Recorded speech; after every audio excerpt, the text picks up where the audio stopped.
Thank you all for joining us. This is a healthy touring, maintaining that healthy mindset while one is on the road, which, of course, we're all absolute experts at. I guess from the far side over there, and I don't mean the comic, Whitney O'Malley, David 5-1 Norman, Jody Milstein, Wayne Pauley. I'm going to let each of you talk a little bit about yourselves rather than be kind of on about it. But I want to have it be in the context of what we're doing here. So we have basically here an assortment of people who are former record label executives, or wait, were you actually executives, or were you down in the trenches with everybody? Jody and Whitney, and that's who I'm speaking about here. Both. I'm so sorry. Okay. So yes, we have two people who have been involved in the music industry, in the record industry, and wisely decided to become therapists so that they could help all the rest of us. And then we have two road dogs who are pretty good for the amount of wear and tear they've had, I would say. So I don't know. Let's just get started with some of the basics there. I want to throw this at Whitney and Jody. What possessed you to take the path you have taken and not stay in the music industry? Sure, go for it. So I loved my time working in the music industry. I worked in music management. I worked at a record label. I spent most of my time in the industry working directly for an artist, running their nonprofit organization that took me out on the road a fair amount, raising money for philanthropic causes. And I just realized that I loved the industry, and it was a really great place for like my early career. But as I got older, I didn't feel like it was the most welcoming place for a woman who wanted to advance in her career. And so I decided that I needed to find a career where the older you got, the more respected you were. And psychology seemed like the way to go. And I figure, No. you guys here? Okay. And for me, I worked at NAMM Records for several years, and it was one of the most basic experience of my life. I did a lot of touring, spent a lot of time directly working with artists, and I really saw the toll that touring took on artists, as well as recording, how addiction took down so many artists that I knew. And the end of the 1990s, A&M was part of a purchase from Polygram, and so then sadly went away to an imprint label, which was called that 5 years ago. And then I worked for an individual artist and did management. On the way, I managed other bands and things like that have gone on to, better places and larger scale venues.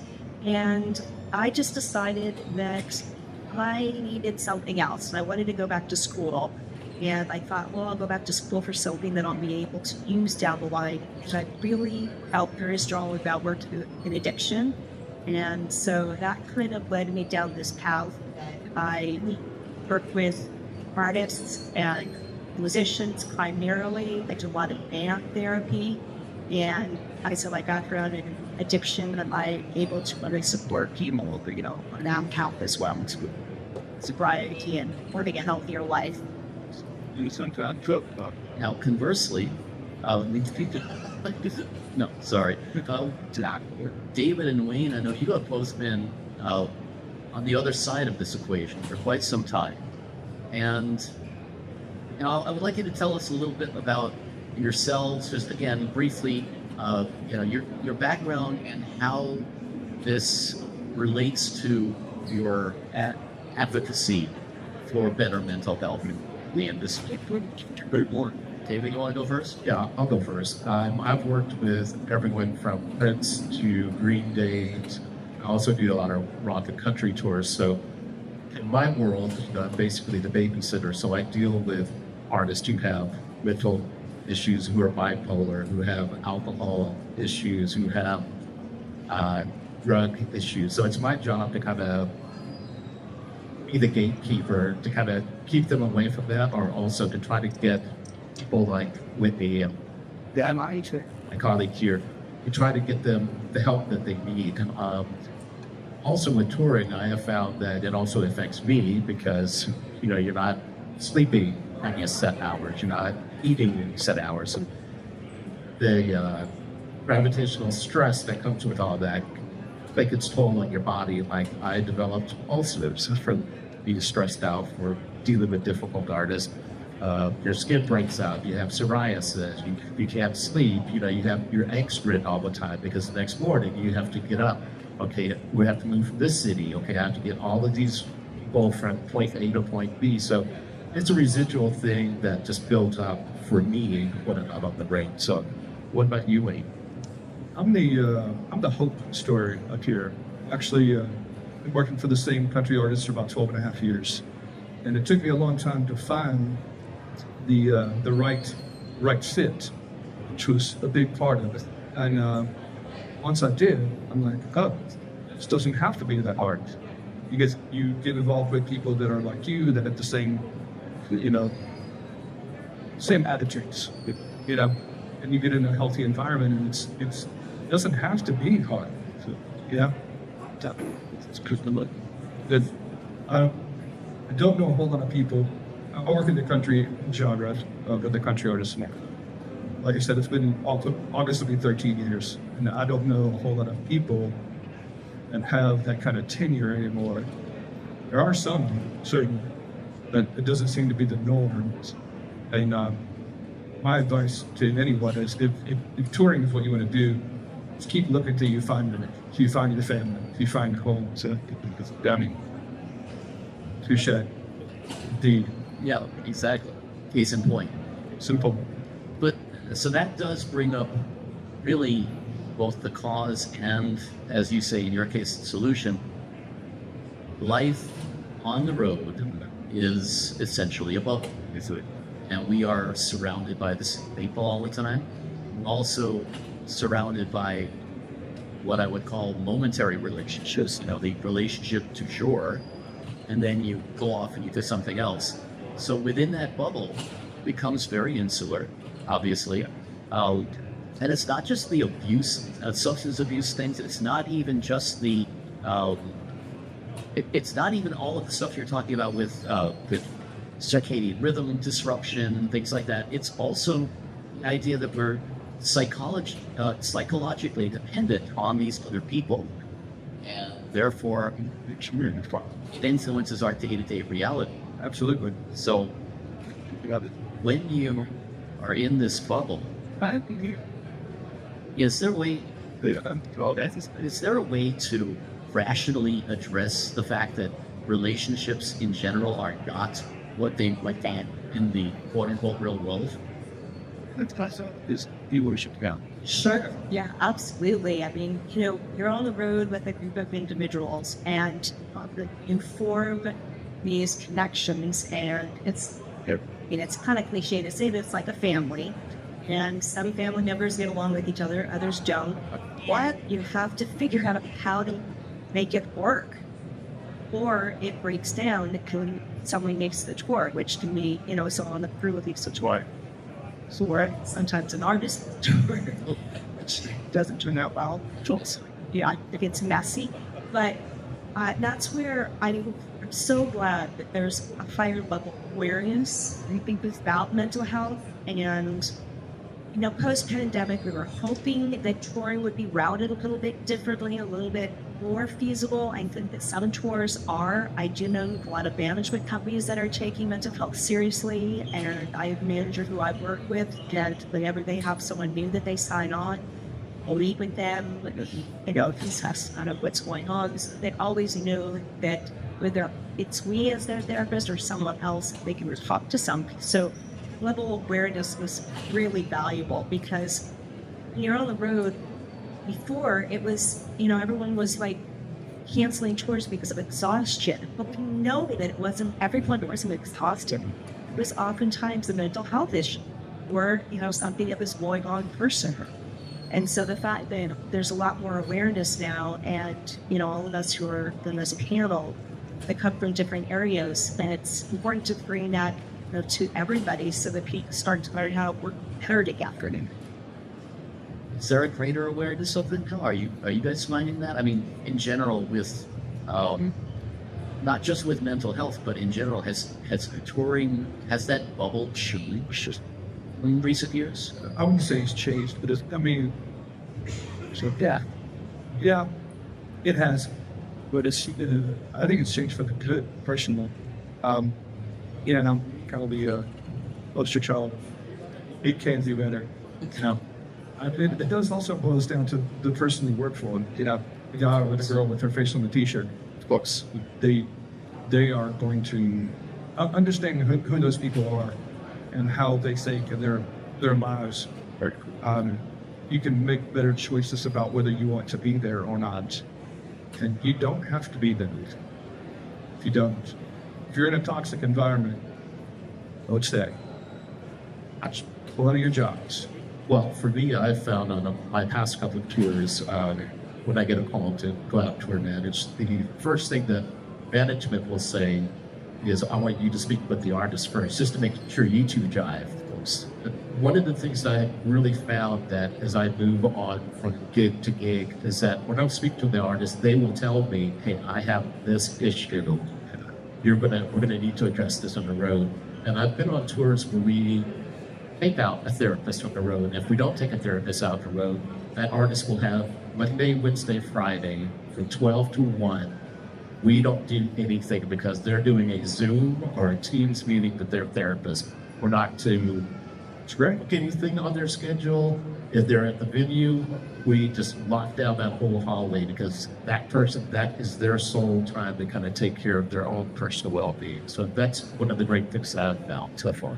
Well, that's one of the things I was wondering about because, obviously a lot of the crew that you work with now may not be old enough to remember the bad old days before the internet. But I do think that there's, with all of the younger students that I work with now, there's a much greater awareness of really all aspects of the music industry because we have so much more information at our fingertips. And I wonder if, has that changed or improved at all the awareness of the average person you find on a crew now?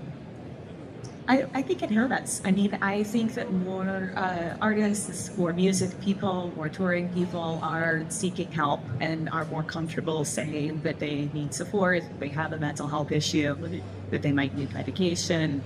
And, touring is, and in some cases, just being in the music industry, it's such a unique role. I mean, there's very few other circumstances where people are living together with their work colleagues, and where you have separation from your family, where you have separation from your friends, all, and where you're changing time zones and cannot rely on a typical schedule. And I think there's also more awareness of how unique this is and how difficult it is and how challenging, and it's American culture at least has this attitude of, the harder you work and the more you grind, the better. And I think that is absolutely true of folks in the music industry. And I think that there's a little bit of relaxation of that and recognizing that you don't get a gold star if you work yourself to death. And that self-care and making sure that you're healthy enough to do your job are actually good things and celebrated. I think also on what Whitney was saying, it's kind of looking at the long haul. I mean, we're now seeing artists who have been together for 60 years, and that wasn't really the case in the early 90s. It's been when I first started, and now it's like, you don't want to burn an artist out and then, not have that were going on, past in that particular stage of their lives, either because of their own, self-destruction or because, just burnout. So I think that's really important as well that, we're looking at the longer whole of artists. And I wanted to also mention that Creighton and I were part of an organization, excuse me, that where all of us in our organization is called the Music Industry Therapist Collective, YTC. We were all formerly in the music industry, and now we're all practicing as either therapists or physicians. And we wrote this book, which you may have heard of, which is Touring and Mental Health, the Music Industry Manual. And it basically has chapters on everything and anything to do with the road and the music industry. And I highly recommend, check it out.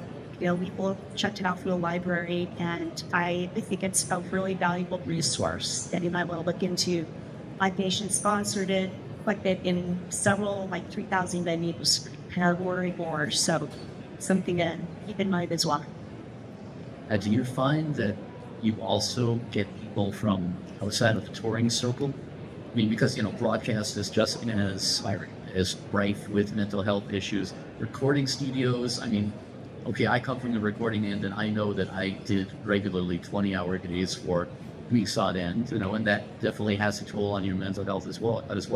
Do you find that this is endemic more to touring because of the displacement issues, or do you find it across the board? Said this. I see clients across the board. I see agents. Like clients across the board. I see agents, managers, record label people, crew.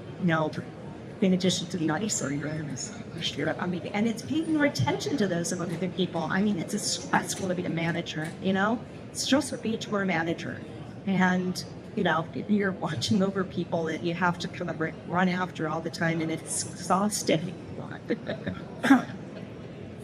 The tour that I'm on, I'm also the production manager on that tour, as well as being the house engineer. Because in country, you have to have at least 2 jobs. But when I took the job, like you were saying earlier, I went out for a weekend just to say, I got along with something and they liked me, and okay. I'm the sport. So they tried. Wow, I'm really. If you listen, wow. Maybe I should ask another question. The one if you had there is a task. Oh, sorry. As a PM, you're kind of the boss over the whole crew. It's a crude way to look at it. It's that's the most of it. Having known what was involved in that when I took the job originally, I don't know that I would have taken it. Because I spend a lot of time doing risk management and dealing in human resources. That's the bulk of the job. Because the technical stuff, once you've done it, a couple thousand times, it's not that hard. Teach people that stuff. Exactly. The human resources aspect, dealing with the people, not just your own crews, but local crews, venue staff, things like that. That's really where you have to go into it with a positive attitude on a daily basis. You have to go in the door with a smile and a handshake. Then you're not going to have a good day. But if you do, you win. It's that simple. It's real short. Okay, now this is probably an obvious question, but a lot of this is age-related, correct? Do you find that people who have not lived through the experience of, shall I say this, self-abuse being their own worst enemy, usually that's a lesson that tends to be learned the hard way. Do you find that that's more common with younger people who are just on tour for the first time? I don't know if this answers your question or not, but I think that I see people of all ages, becoming more comfortable, taking good care of themselves, thinking about the mental health aspects of their job. We often come into, let's say, a job on a tour with an expertise in lighting. But you also need an expertise in communication with your teammates. You also need expertise in conflict resolution. You need expertise in all of these, different areas to be successful and to be out on the road and to do a great job. And so sometimes I see people who, are much more seasoned and have been on the road a long time, a lot older, and they just realized that the way that they were doing things wasn't working anymore, and that they were having, major conflicts, or, they weren't being, hired back to certain tours, or it was getting in their way, and they looked and decided to make some changes internally. So I think that I see change among people of all ages. Sometimes it's because they saw something on TikTok, and sometimes it's because their coping mechanisms were landing them without a job or without people who like them on the road. Self-awareness, basically. Yeah. Yes. Yeah. I found for me is that the older groups who've done it, like they can't do it anymore. So they're altering their way of thinking of how they're touring. They're not doing 5 or 6 shows in a row because that does burn them out and stresses them out. So now I'm seeing tours where you have 2 days on, day off, or 2 days on, 2 days off. That way they get to those 2 days off, they can relax, compress. Yeah, exactly. And a day off is a day off. It's not a travel day. It's not a photo shoot day. It's not an interview day. And so we're huge advocates and making it very clear that day off is you do whatever you want. You don't have any obligations. So, we talked a little bit about the bubble. Awesome. When you are in that bubble, obviously you start to get to know people a little bit better, but do we see other warning signs for you, like David, when you got a crew out on the raid? But are there particular warning signs? I mean, obviously, there are some things that are just painfully obvious, right? Somebody shows up plastered, whatever. Are there more subtle warning signs that somebody being not having a mental health crisis, but maybe headed towards one? And if so, what are your coping mechanisms for it? Yeah, I've seen it quite a bit. I have an open door policy on my road. If you have an issue, no matter if it's mental, alcohol, if you're bipolar, anything, come talk to me because we can try to figure it out. And if we can't figure it out, maybe we pull in the family to kind of have a conversation with them, because sometimes when you're on the road, you don't know what's going on through that person's mind. They might have family issues, they might have health issues that you don't know, they might have other issues that you don't know. But my thing is, if you don't talk about it, you can't solve the issue or the problem. So I just tell people, come talk to me. It's I'm not a therapist, but I don't have kids. And I was telling these 2 ladies today, I don't have kids because I take care of kids on the road. I don't want to come home and take care of kids. So I have the same issues with my kids on the road. If you have a problem, come see me, because it's always the same thing. I'm hungry, I'm tired, I have to pee, I have to poo. Why are we going there? Why are we doing this interview? So why? So just come talk to me. We can figure it out. Okay. Cheers. I think it's really interesting as far as talking about artists, years ago to that, early 90s when I started, and newer artists, because in some way, and I want to say crew too, because I don't want to forget about crews, how they're first in, last out. We work the hardest. And exactly. And, the level of addiction and everything, so that they stay up and go to sleep when they can, because they only have a little window, is, rampant. But I think that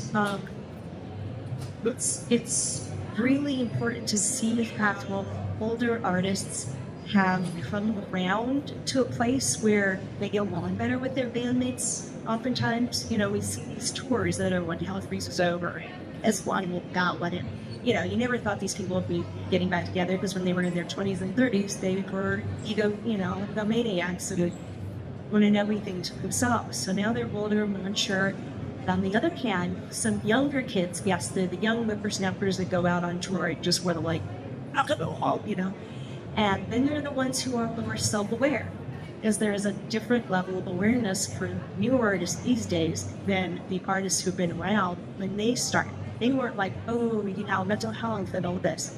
Now I have newer artists who are very in tune with their mental health and know that they need to advocate for themselves and be able to set aside time from their own lives. No, really stick with it. We're gonna be. So I think that's the basic point.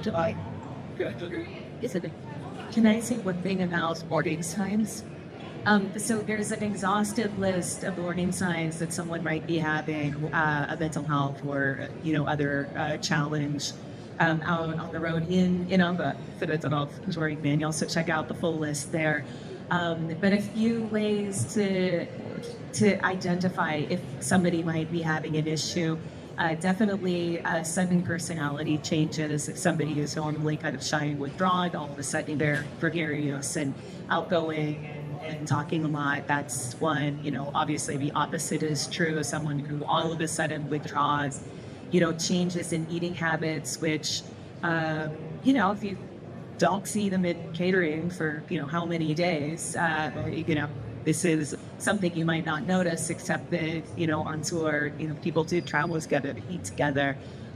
Changes in sleep, changes in other daily routines. If somebody's been, really religiously, working out or doing some other self-care, activity, and all of a sudden they're not, if they are, just not seeming like themselves and not getting their job done to the level that they once were. I think that these are all signs that you should probably check in with that person. Even if you're not, the production manager, you things would say, hey, how are you doing? What's going on? I noticed that there's been some changes lately.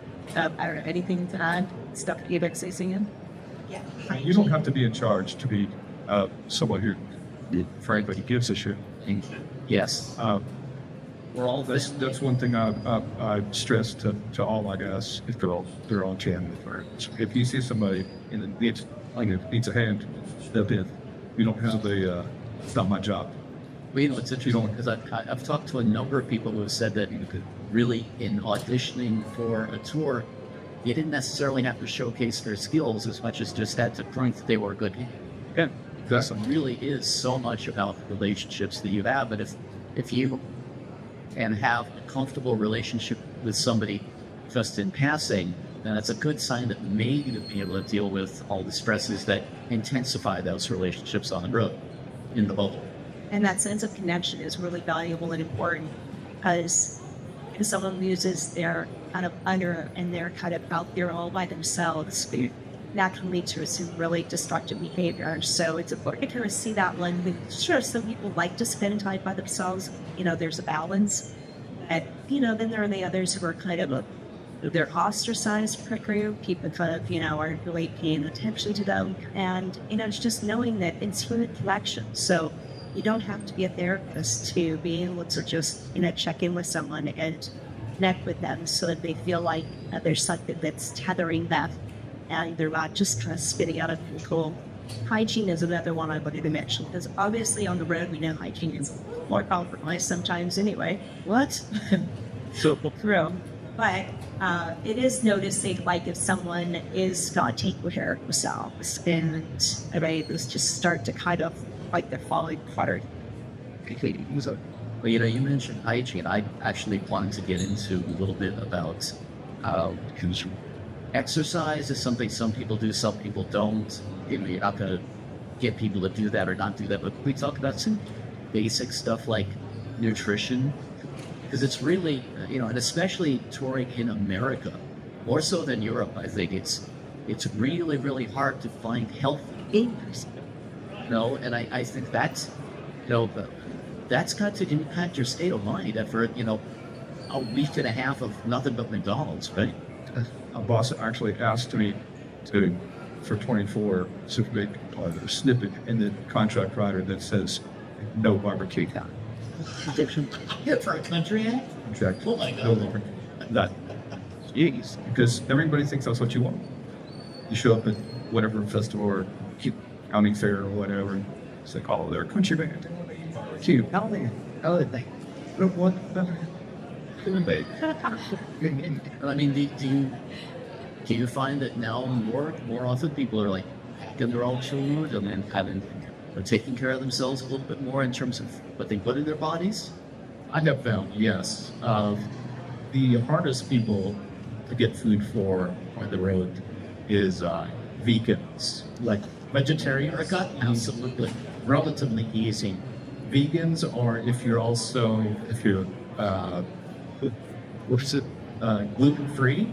We've had I asked her, I'm on our engineer, she is gluten-free, vegan, and she was lactose intolerant. So it was super difficult to get stuff for her. So she just said, hey, on my day off, I'm just gonna just give me like $100. I'll go buy my own food, I'll put it in the bus, and I'll just take care of myself. So smart. Yeah, very smart.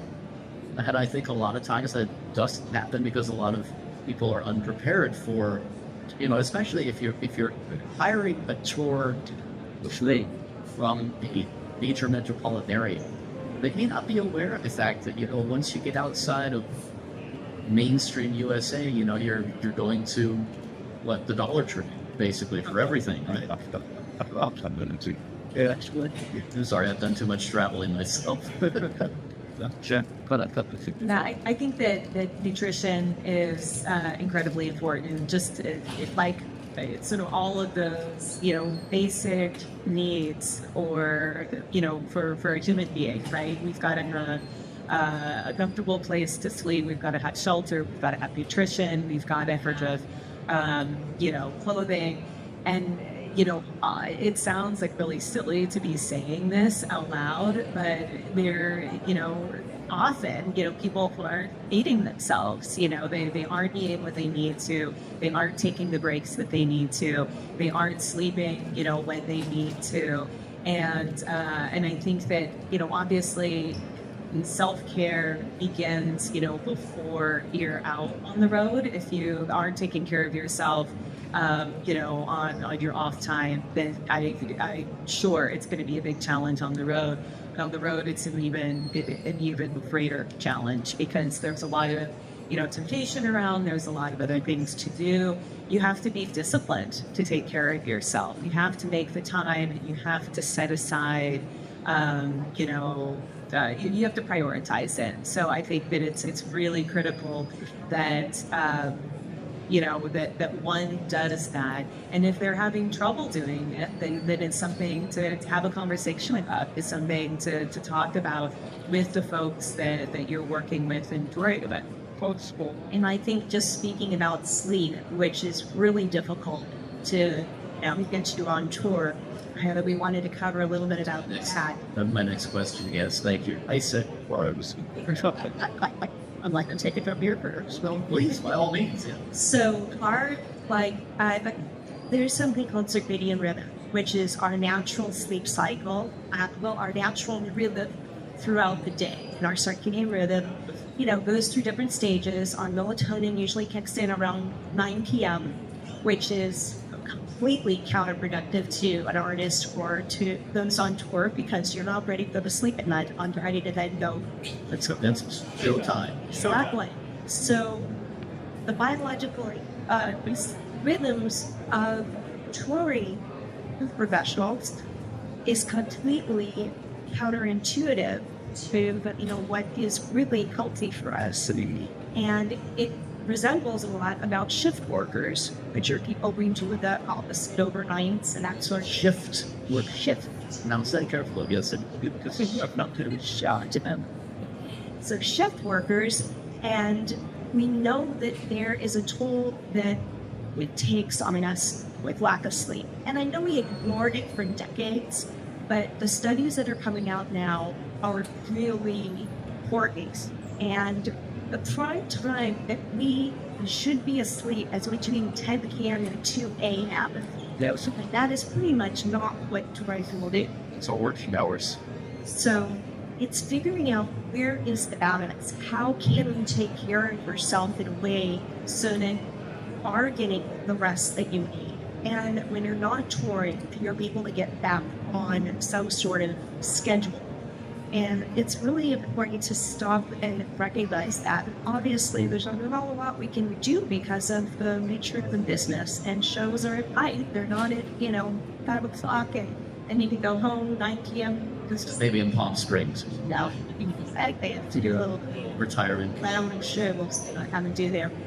But it's really important to notice that. And of course, especially for crew, know that they're not getting the sleep that they need. And it's figuring out this is the million-dollar question. What can we possibly do to be able to enable people to have that sleep? We see studies that the lack of sleep takes years off of your life. It can lead to, more higher levels of dementia. And, many, other elements that come with that. We don't have time for ourselves to rejuvenate. That's when ourselves rejuvenate, when we are asleep. So, it's a lot that's going down. It's do not be afraid of the old man nap. In the afternoon, it will do you well. I promise. Well, and that's a question because, a lot of times, a lot of sleep studies have proven that you don't really make up that sleep, just because you have a nap or something like that.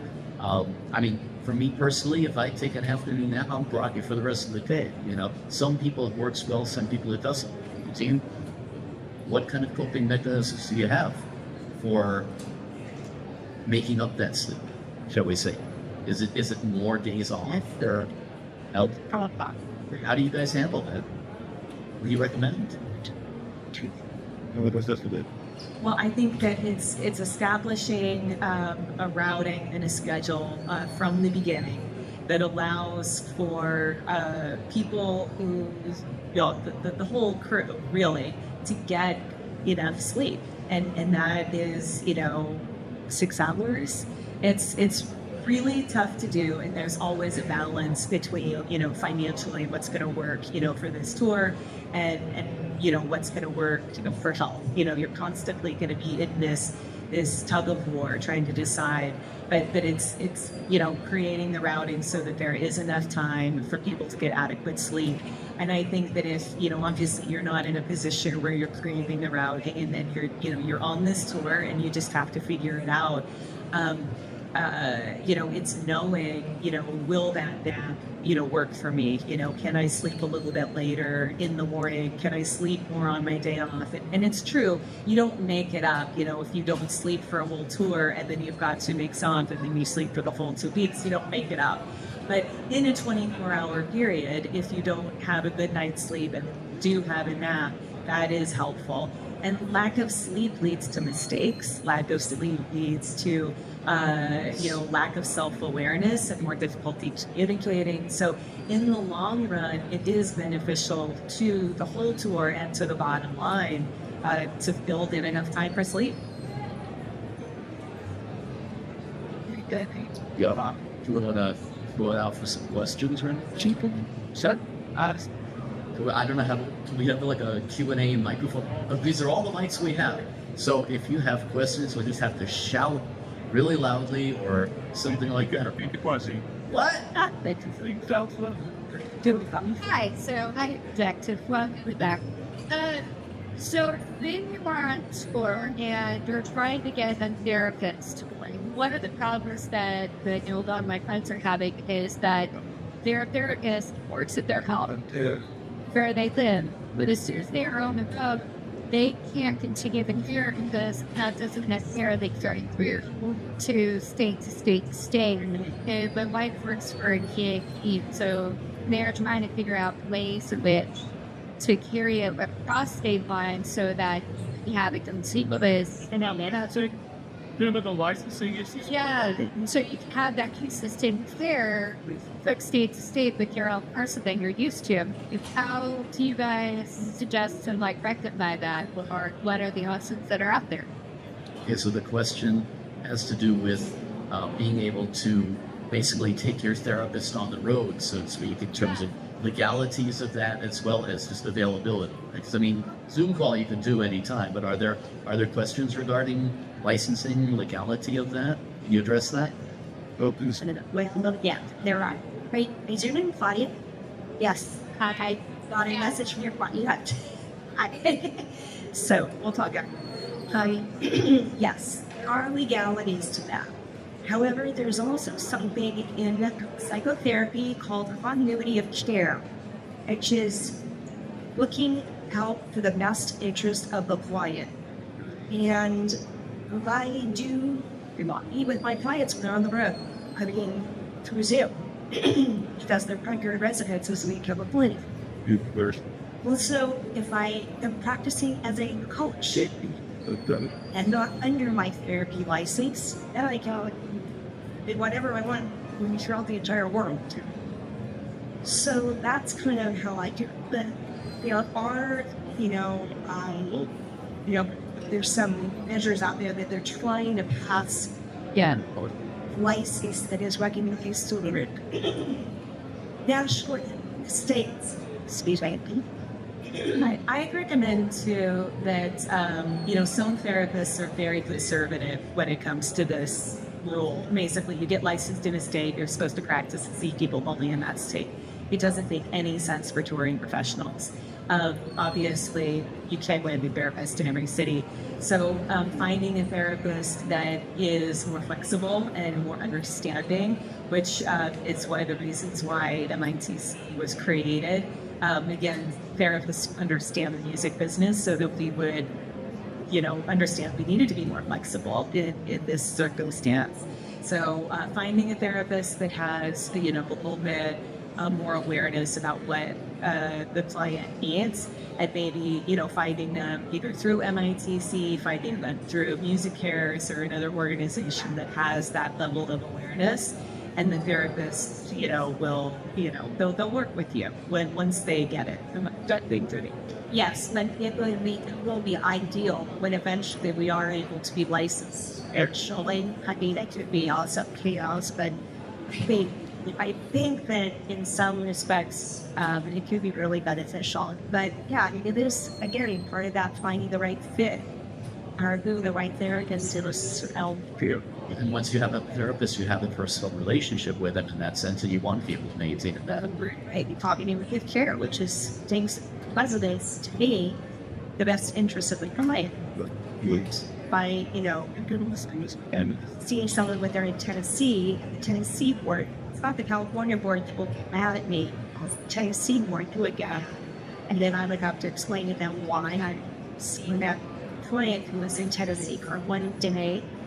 Yeah, I don't didn't count because of crying need care. Anybody else? Questions? No. Company specific partners to game. Can you come up here? With some map. Flash knows how to project. I know he does. Good to see you, man. Do you have any specific approaches on how to eat, with a regular schedule throughout different time zones? Do you have any approaches, any tricks, anything you do? First catering. Because I try to eat during only an 8-hour period of the day. I know that's very LA, and I apologize for that, but it's intermittent fasting for the rest of you. Anyways, do you have anything like that how you approach that? Honestly, I'm probably not the best to say this, that I rarely eat breakfast. So for me, it's late lunch and after show food. The day is so busy. I rarely get time to. I don't remember the last time I ate 3 meals on the road. I rarely eat breakfast. Sometimes if I eat breakfast, I don't eat until dinner. And this guy's a good cook too. I've been to his house for dinner. Thank you. He knows food. I try. He says,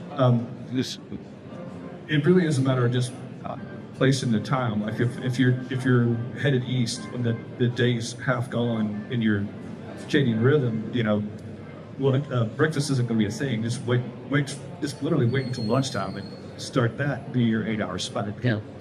Time frame. If you're going the other way, then obviously starting at 7 a.m. and finish your 3 or 4 p.m. It doesn't really help you because you go to bed hungry, but it'll still get you in your 8-hour window. Just have to adjust to the context. what we thought they should be the second. That was that. Parents, me, wait. They very man go. It's up to the parents. Do you guys usually make the schedule, or is it one of the performers that make the schedule? And like, who's in? You are in charge. In our world, I'm the one that sets the schedule. And every hour of the day is allotted for something. And we do have 8 hours off the clock. So we're not a mega arena tour, so we don't do like 6 or 7 8 load-ins. Our load-ins are 9. Yes. We're usually done, loaded out on the route to the next city by between midnight and 1 a.m. So we try to stay as civilized as we can. And your guys probably don't have as many issues because of it, too, because those are not really as trying physically. Yeah. We're not playing stadiums either, so. But, yeah, we've been doing it for a good long while now. But found it fairly civilized. So, a nice little place we're going. If you had questions, So what kind of tech up all of it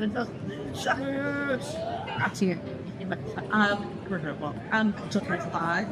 No drugs and alcohol, but what's a good technique to de-escalate a situation? Because like when you're in the bubble, it's like, you know, maybe it's not a good time to go press that Instagram post. Like, you may get sued. Like, let's wait on this. Like, you know, I'm always like trying to delay the process, but the time to been caught in it. But what do you think is like they're gonna break up? Like, when you get got on a stage. So like, what is through the way without all these adventures? It was about pressure. You know what I mean? Like, you've got to do this. You can do it. But like, what's a good, like, not so manipulative way to like pull down a board and wait for help? Oh, it's like it's fun. I always say, let's act like adults. Yeah, let's have a conversation. Because that eliminates it right from the get-go. It's not putting the onus on either person that's they're having issues with each other. It's like, let's come in the office, let's just sit down as human beings and adults. And again, this goes back to me not having children. It's the sit down, let's talk it out.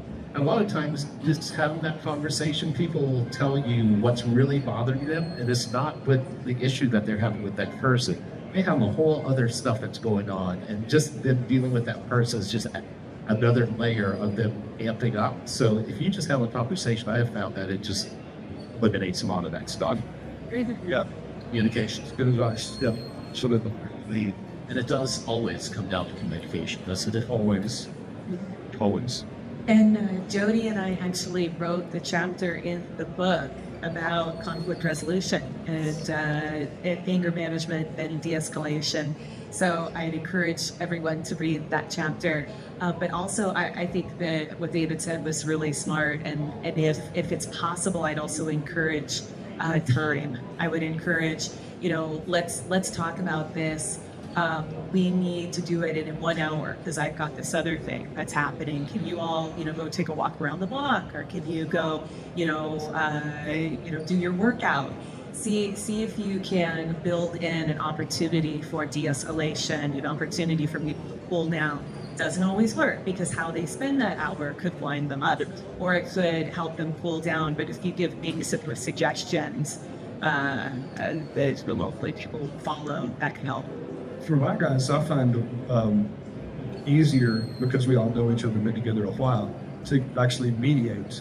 Like, I'll get between the two of them and say, okay, what's your problem? Okay, what's your problem? Okay, your problems aren't that far apart. Let's talk about this like adults. Communication. Figure it out. Exactly. Sometimes you do have to get involved. Well, and I think, I'm obviously, I'm big on communication, so based on what I do. Yeah, I know, right? Hard to believe. But to me, that's probably the solution to 99% of the conflicts in the world. It's just, can we cut through the shit and talk about what it is we need to talk about, and actually get it on the table. And then, if there's a conflict, at least it doesn't mean you gotta solve it, but at least it means that everybody understands where the other person is coming from, and that degree of empathy right there, usually, if it doesn't solve the problem, it at least kind of thaws things a little bit. Talking about it, then you see what's really underneath.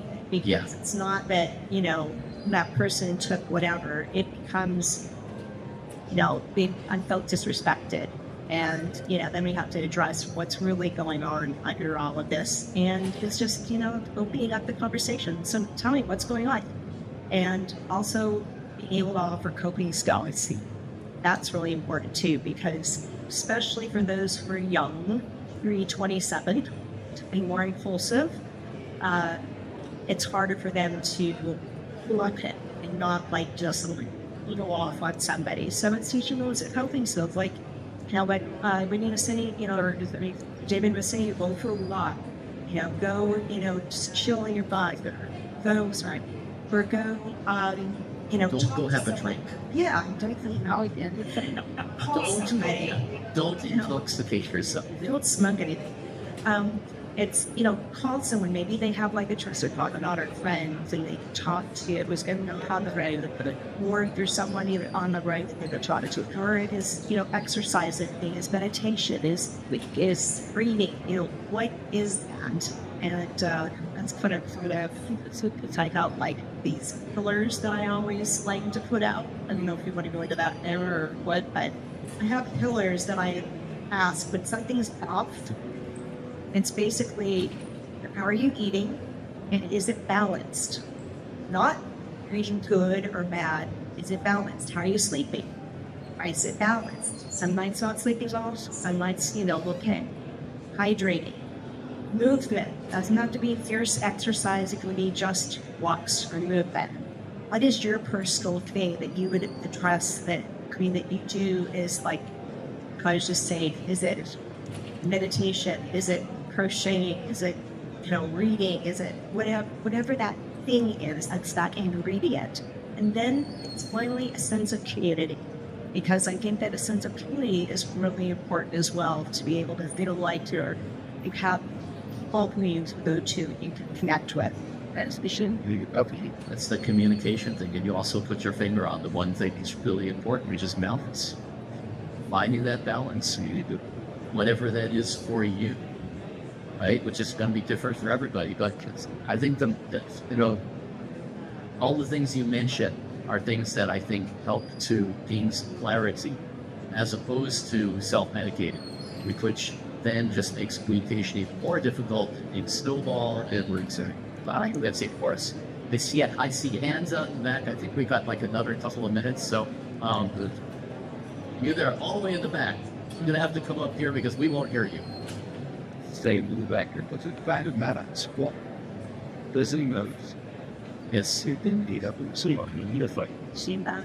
There you go. Hello. So I am obviously very young, and I'm like an aspiring touring technician. I've done like weekenders and bands and stuff like that. I take things like everything that we've been talking about, like exercising regularly, like proper nutrition, sleeping. I take all of that very seriously. Good. And I was sort of wondering, like, being so young on tour, how do you navigate those conversations, like with the TM, to advocate for yourself if they may not take mental health super seriously? Like, how do I say, like, hey, I need to exercise every day. Like, I need to make sure I'm getting, like, these things in my meals and stuff like that. Like, what would you recommend? You talk about in charge. the BC. How you approach your TM or your PM or whoever you're going to talk to. Most everyone will be as helpful as they possibly can in most environments. But again, it's just all about approach. You go in and say, hey, got a minute. We talk for just a second. We type and just say, hey, I need a little more of this. People are time, I can look this out. It's just, but with my guys, there's 3 guys in the band who go to the gym every single day religiously. And it's usually about 1 o'clock in the afternoon. If you're in a situation where you might be able to tag along, why not? It doesn't hurt to ask. If not, there's always a solution. Yeah. I think timing is one of the things that you just mentioned, which I think is really important. It's like not just approaching somebody and communicating clearly, but making sure that you're not picking a time when they're up to their asses in alligators, or just make sure you approach them at the right time. And that's not always easy to gauge either, but you gotta try. It's not. I think we got time for one more, and then they're gonna kick us out of here. So, Me? Hello. I'm a production manager as well, but on the film side. So I've gone on tour with the film crew, matching with the IMAX artists. And I oftentimes feel like a glorified babysitter. Welcome to the music business. Yeah. Shocked. And I'm always having to make a lot of different people happy. And I've found a change in myself, or I've recently seen a change in myself. I've gotten a lot stronger, but I've also kind of like, I just shut off certain parts of myself. Or so I'm just wondering how you handle still being an empathetic manager and a leader to people, but also protecting yourself from getting drained and yeah. One word: compartmentalization. Compartmentalization. I would say, first of all, you can't make everyone happy. That's impossible, right from the get-go. I have this breathing exercises I do if I feel like I'm getting amped up. Because your job and Paul's job, we have to be on 24 hours a day. And then, sometimes our tours are small, sometimes our tours are large, and we can't make everyone happy. We have to do our little few bits and bobs to try to rectify issues, but I will do my best effort to try to make someone happy. I know, and I'm a practicing Buddhist, and we know that there's no way I'm going to be able to make everyone happy. This is just impossible. So just do what you can and just move on. I know that it's going to affect you because you're going to feel like, oh boy, they're really shitty because I didn't resolve their issue. But sometimes you can't resolve the issues. You just kind of have to, I hear you, I'm going to do my best for you, and then just move on. Because you have like 9,000 other things that are happening in your day. So You have to prioritize yourself first, because if you can't yourself, you can't help anyone. It's hard. It's hard to be empathetic. You can be an iron fist ruler and get away with it all day long. It's tough time. But if you actually want to be a kind human being and you try to help these people, help them help themselves. But it's tough. You just gotta be yourself and stick to your guns. Lead by example. Lead by example. Because every situation's got to be different. It's like a group of people, every personality mix is going to be different. So we work on that while working with you there, right? Sometimes you have to eliminate the situation too. As in you're fired. Sometimes you gotta go home. Yeah. It's not you who is creating the problem. I've done that plenty of times too. Then, like I said, once you find your family, your people inside the bubble, you'll know, and life will be a lot better. We love our bubble. Me too. Love my bubble. Never gonna retire.